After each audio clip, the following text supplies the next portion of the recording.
O professor de Geografia forneceu aos seus alunos um mapa do estado de São Paulo, que informava que as distâncias aproximadas em linha reta entre os pontos que representam a cidade de São Paulo e Campinas e entre os pontos que representam a cidade de São Paulo e Guaratinguetá eram, respectivamente, 80 km e 160 km. Então, o enunciado diz aqui que a distância entre São Paulo e Campinas e São Paulo e Guaratinguetá são essas distâncias, 80 km e 160 km. Um dos alunos observou, então, que as distâncias em linha reta entre os pontos que representam a cidade de São Paulo, Campinas e Sorocaba formam um triângulo equilátero. Então, ele diz aqui, São Paulo, Campinas e Sorocaba, essas distâncias aqui, em linha reta, formam um triângulo equilátero. Então, vamos usar esse dado na questão. Já um outro aluno notou que as distâncias em linha reta entre os pontos que representam as cidades de São Paulo, Guaratinguetá e Campinas formam um triângulo retângulo, conforme mostra o mapa. Então, aqui, está mostrando aqui que formam um triângulo retângulo. Com essas informações, os alunos determinaram que a distância em linha reta entre os pontos que representam a cidade de Guaratinguetá e Sorocaba em quilômetro é. Então, ele quer saber justamente o quê? O aluno determina que a distância em linha reta entre os pontos que representam a cidade de Guaratinguetá e Sorocaba. Então, quer saber a distância de Guaratinguetá e Sorocaba. Tá bom? Nós temos aqui as seguintes alternativas. E saber como chegar. Aqui é o desenho da questão matematicamente, né? Aqui nós temos São Paulo, Guaratinguetá, nós temos Sorocaba, nós temos aqui, quer saber a distância dessas duas cidades. Como é que nós vamos fazer? Aqui, ó, vocês percebem aqui,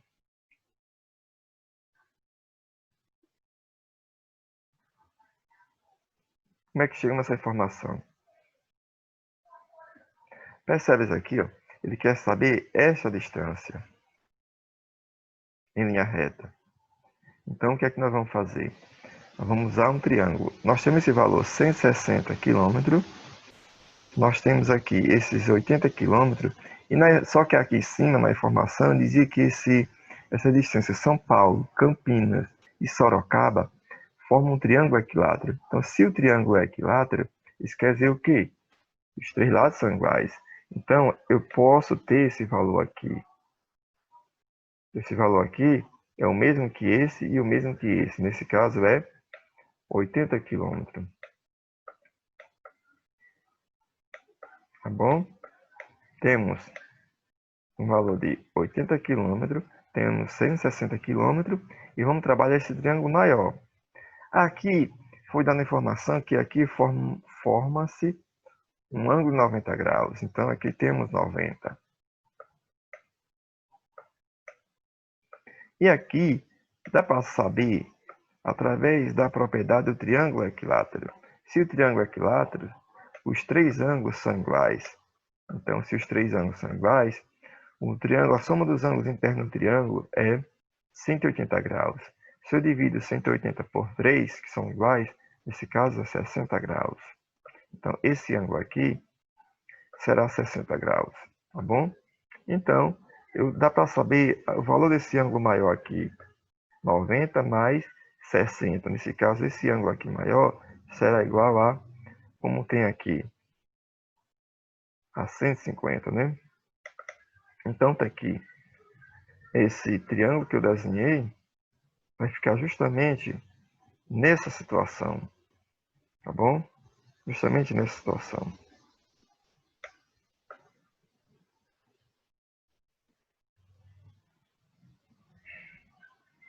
Então, vamos prosseguir. Ficou nessa situação aqui, né? E justamente esse desenho aqui, nós temos aqui esse valor aqui 80, foi passado para cá. Nós temos esse valor aqui 160. Nós temos esse ângulo aqui que é 150, 90 mais 60, 150. E agora quer saber esse valor aqui D. Vamos calcular, né?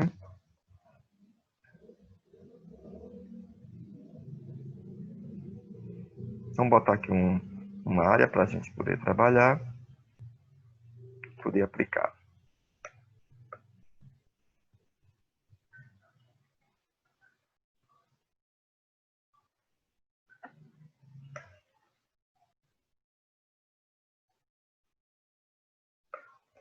Vou botar essa área. Nesse caso aqui, vamos aplicar, como estamos estudando, nós temos dois lados, um ângulo compreendido nesses dois lados, e temos um lado até determinar, um valor que nós queremos descobrir. E um ângulo, né? Nós temos esse ângulo, eu já falei anteriormente. Então, nesse caso, sempre que temos dois lados de um triângulo e um ângulo compreendido entre eles, nós podemos aplicar a lei do cosseno para achar o terceiro lado. Então, vamos aplicar aqui.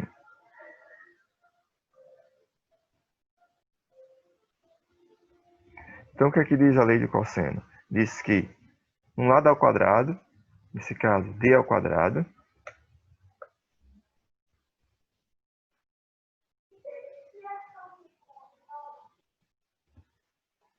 vou pegar um lápis preto.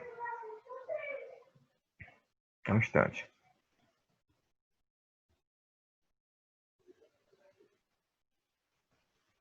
Vamos lá.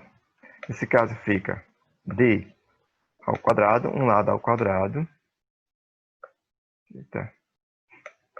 Vamos apagar aqui.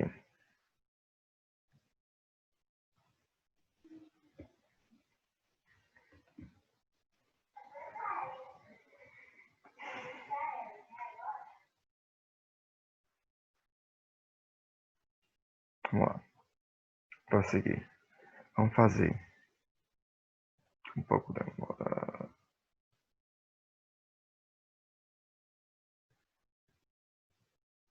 d ao quadrado. Demorou um pouco, vai sair. D ao quadrado é igual a soma dos dois lados ao quadrado aqui, ó. 80 ao quadrado. 80 ao quadrado. Mais a soma aqui, ó. 160 ao quadrado.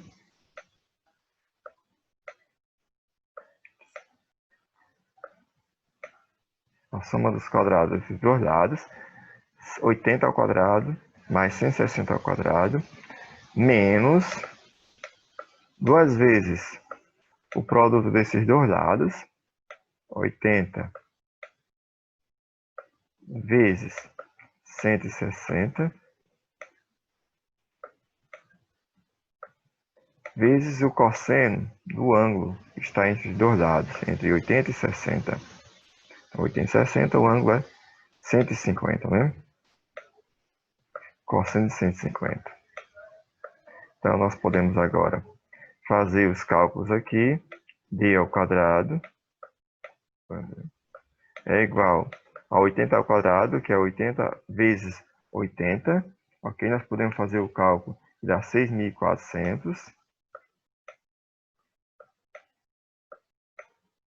Mais também 160 ao quadrado, se você fizer os cálculos aí, é 160 vezes 160, que dá igual a 25.600. Precisa fazer a mão para se calcular, né? 25.600. Menos duas vezes 80 vezes 160, ok? Vamos fazer o cálculo aí, que dá 25.600.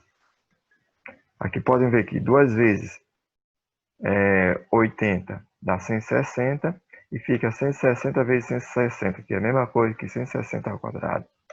Então dá 25.000, também 600. Vezes o cosseno de 150. Nós viram anteriormente que esse ângulo é obtuso. Então, o cosseno de ângulo obtuso é igual ao oposto do suplemento. Então, o cosseno de 150, quanto é que falta para 180? Nesse caso, falta 30. Então, menos o cosseno de 30 graus.